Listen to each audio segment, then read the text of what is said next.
नमस्कार, स्वागत है आपका खबरों का पंचनामा में। मैं हूं आपके साथ वक्ता। हम लेकर आए हैं देश और दुनिया की 5 बड़ी खबरें, जिस पर चर्चा के लिए हमारे साथ स्टूडियो में मौजूद हैं कैपिटल टीवी के editor in chief doctor Manish Kumar ji. Doctor साहब, आपका बहुत बहुत स्वागत है। धन्यवाद। सबसे पहले नजर डालते हैं आज की हेडलाइंस पर। ज्ञानवापी मस्जिद मामले में नई याचिका दायर, मामला फास्ट ट्रैक कोर्ट को हुआ ट्रांसफर। 30 मई को सुनवाई का आदेश। कांग्रेस पार्टी छोड़ कपिल सिब्बल सपा के नजदीक पहुंचे, सपा के समर्थन से राज्यसभा में दाखिल किए नामांकन, कांग्रेस को तगड़ा झटका। ईडी के सामने नवाब मलिक का चौंकाने वाला खुलासा, डी गैंग के लोग पवार की पार्टी के सक्रिय कार्यकर्ता। टेरर फंडिंग मामले में पटियाला कोर्ट ने सुनाया बड़ा फैसला, आतंकी यासीन मलिक को सुनाई गई उम्र कैद की सजा। राज ठाकरे ने बढ़ाई उद्धव सरकार की मुसीबतें, हनुमान चालीसा मुद्दे के बाद उठाया मंदिर मस्जिद का मुद्दा, हिंदुत्व पर फंसाया उद्धव ठाकरे को।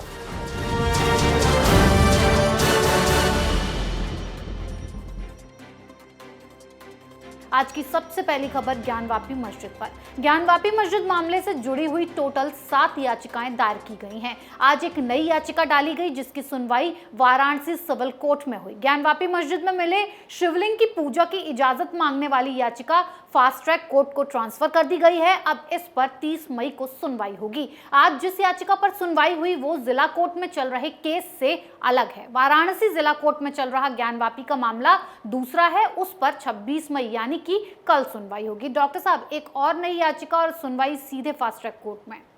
देखिए, जो नई याचिका है वो बड़ा विस्फोटक है। हाँ। उसमें 4 मांगे की गई है। पहली मांग ये है कि ये जो पूरा परिसर है जी, वहाँ मूर्तियाँ मिल रही हैं, वहाँ भोलेनाथ मिल रहे हैं, भगवान विश्वेश्वर वहाँ पे मौजूद हैं, वहाँ श्रृंगार गौरी का मंदिर है जी। हर तरफ हिंदू प्रतीक चिन्ह मिल रहे हैं। तो पहली मांग ये है इस याचिका में कि ये पूरा परिसर ज्ञानवापी का वो हिंदुओं के सुपुर्द कर दिया जाए। जी। दूसरा कि वहाँ चूंकि शिवलिंग मिल चुका, भगवान विश्वेश्वर वहाँ पे मौजूद हैं, तो रोज़ हमें पूजा पाठ करने की अनुमति दी जाए। जी। अब पूजा पाठ वहाँ होगा, श्रृंगार गौरी में भी पूजा पाठ, हर तरफ मूर्तियाँ ही मूर्तियाँ, कहीं बाहर से नहीं लाया गया, ऑलरेडी है। जी। तो उन्होंने कहा कि भाई आप मुसलमानों को क्या काम, तो मुसलमानों की एंट्री पे बैन। जी। ये थर्ड डिमांड। और चौथा उन्होंने कहा कि जब यहाँ सब कुछ मंदिर मंदिर ही है और सर्वे रिपोर्ट ये भी कह रहा है कि जो मुख्य गुंबद है मस्जिद का, जी। उसके नीचे तो श्रृंगार गौरी का मंदिर है और ऊपर जो है पूरा मंदिर का स्ट्रक्चर है, आपने झूठ मूठ एक गुंबद बना दिया। जी। तो चौथा मांग ये है कि योगी जी से कहिए कि वो जो गुंबद है उसके ऊपर बुलडोजर चला देना चाहिए। तो बुलडोजर का भी डिमांड हो गया। तो ये 4 डिमांड्स के साथ याचिका डाली गई। वैसे दूसरे केसेस में ताजमहल में लोगों ने याचिका डाली कि भाई बंद कमरे में क्या है दिखाओ, तो जज ने फाड़ के फेंक दिया याचिका को, कहा बेकार है, जाओ पढ़ाई लिखाई करो पहले। लेकिन इसको एक्सेप्ट कर लिया गया जी। और ये उन तमाम केसेस से अलग है और इस केस को फास्ट ट्रैक कर दिया गया।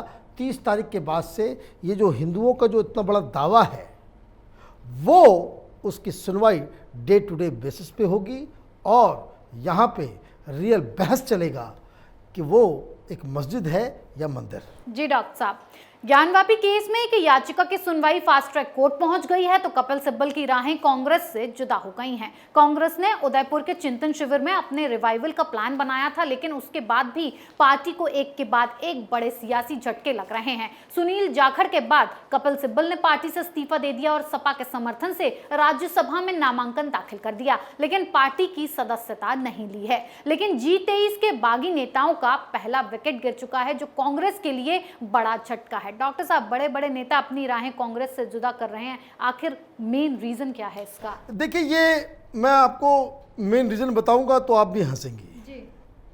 ये हिंदुस्तान के जो पॉलिटिशियंस जो है ना, ये बड़े शॉर्ट साइटेड लोग होते हैं।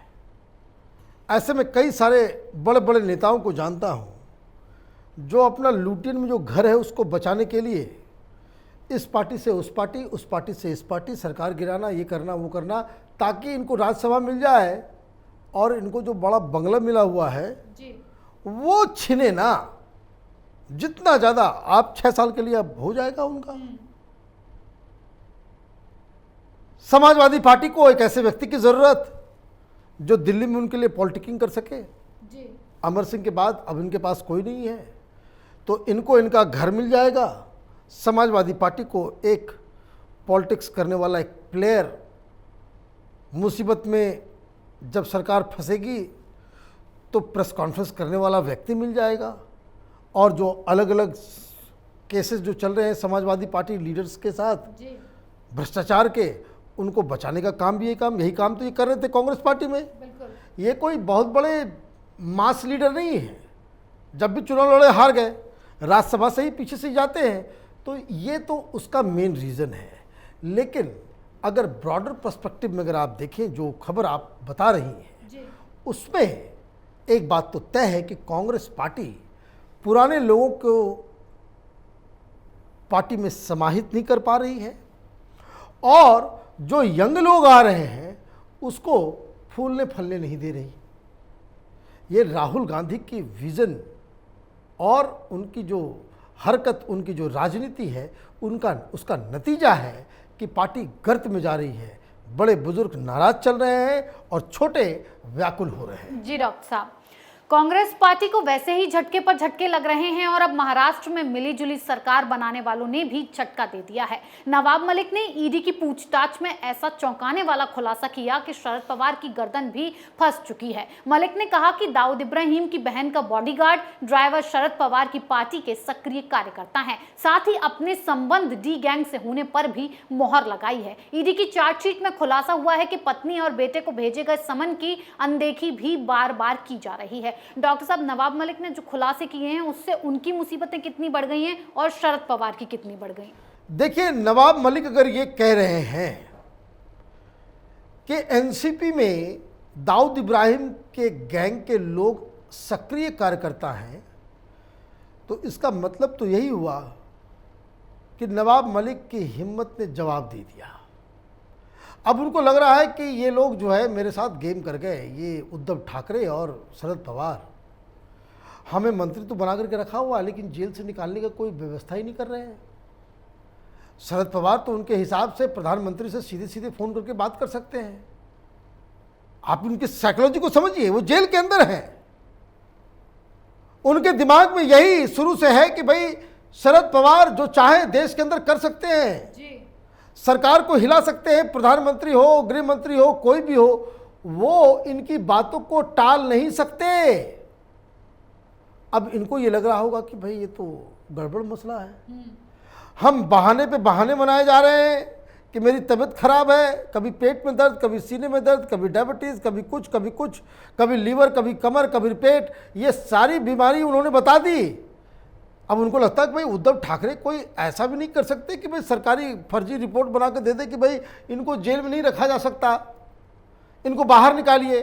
भाई लालू यादव भाई वो एक सरकारी गेस्ट हाउस में रहते हैं जी। हो गया उनको जेल, लेकिन रांची में वो रहते हैं क्यों? मुख्यमंत्री चाहता है। तो नवाब मलिक को लग रहा है कि हमको तो इन लोगों ने कहीं का न छोड़ा। तब इन्होंने, मुझे लगता है कि ये विस्फोटक बयान दिया कि जाओ भाई, जब तुम मेरी बात ऐसे सीधी उंगली से नहीं निकलेगी, बात तो टेढ़ी करनी पड़ेगी। अब उन्होंने फंसा दिया अघाड़ी को भी, उद्धव ठाकरे को भी, शरद पवार को भी, और कोई खुलासा नहीं है ये। कैपिटल टीवी के दर्शक जानते हैं, हमने बहुत पहले एक स्टोरी की थी कि वोरा कमेटी की रिपोर्ट जिस दिन बाहर आ जाएगी, ये दूध का दूध पानी का पानी हो जाएगा। ये कांग्रेस पार्टी हो, ये एनसीपी हो, इनके ही प्रोटेक्शन के तहत दाऊद इब्राहिम ने अपना कारोबार इस कदर फैलाया। अदरवाइज वहाँ कोई और सरकार होती जो दाऊद से दो हाथ करना चाहती, तो दाऊद इब्राहिम आज इतना बड़ा डॉन कभी नहीं बन पाता। जी बिल्कुल, एक तरफ नवाब मलिक के सनसनीखेज खुलासे तो दूसरी तरफ पटियाला हाउस कोर्ट का बड़ा फैसला। प्रतिबंधित संगठन जम्मू कश्मीर लिबरेशन फ्रंट के चीफ यासीन मलिक को टेरर फंडिंग के केस में उम्र कैद की सजा सुनाई गई है और 10 लाख का जुर्माना भी लगाया गया है। एनआईए ने यासीन मलिक को सजाए मौत देने की मांग की थी, लेकिन सजा उम्र कैद की हुई। कोर्ट ने टेरर फंडिंग मामले में यासीन को दोषी भी ठहराया था। यासीन मलिक ने सुनवाई के दौरान कबूल कर लिया था कि वो कश्मीर में आतंकी गतिविधियों में शामिल था, फिर भी फांसी की सजा नहीं दी गई। डॉक्टर साहब, कोर्ट ने उम्र कैद के फैसले पर क्या कहेंगे आप? संतुष्ट करने वाला फैसला है? देखिए, ये न्याय अधूरा है। जिस व्यक्ति ने सैकड़ों लोगों की जान ली, सैकड़ों बच्चों को जिसने आतंकवाद के राह पे चलने को मजबूर किया, जिसकी वजह से हिंदुस्तान का एक राज्य थ्रू आउट डिस्टर्ब रहा, इतना रिसोर्सेज, इतना सब कुछ एक व्यक्ति के नेफेरियस डिजाइन की वजह से पूरा मुल्क डिस्टर्ब रहा, ऐसे व्यक्ति को तो फांसी के अलावा कुछ दूसरी सजा हो ही नहीं सकती। ये उम्र कैद उन तमाम शहीदों के ऊपर एक तमाचा है, जो लोग हिंदुस्तान के लिए कश्मीर में अपनी जान दे, जो लोग शहीद हुए, वो यंग लड़के सीआरपीएफ के हों या कश्मीर पुलिस के हों या फिर आर्मी के हों, जिन लोगों ने ये कुर्बानियाँ दी हैं, उनके लिए उनके उसको कह सकते हैं कि ये अनजस्टिफाइड है।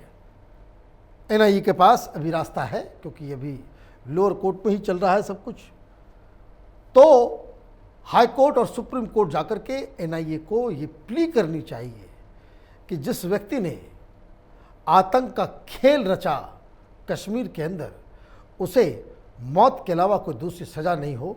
तो मुझे लगता है कि इनको अपील करना चाहिए हाई कोर्ट और सुप्रीम कोर्ट जाकर के, इस व्यक्ति को तो फांसी के फंदे पे लटकाना अत्यंत ही आवश्यक है। जी बिल्कुल।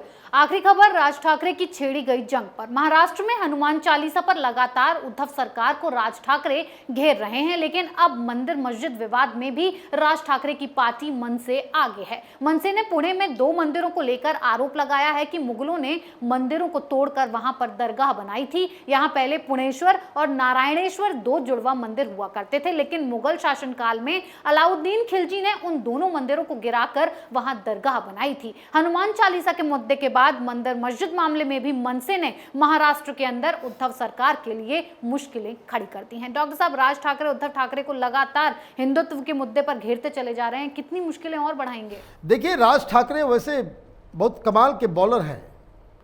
अब आईपीएल भी आप देखते होंगे, क्रिकेट मैच देखते होंगे, तो जब किसी बॉलर को मालूम चल जाता है कि इस तरह का गेंद वो खेल नहीं पाता, उसको समझ ही भी नहीं आता, रन नहीं बना पाता, तो वो बॉलर वैसा ही बॉल उसको भेजता है। सारे लोग उसको वैसा ही बॉल देंगे कि जिसमें वो खेल नहीं पाए। राज ठाकरे वैसा ही गेंदबाजी कर रहे हैं और उद्धव ठाकरे के पास कोई जवाब नहीं है।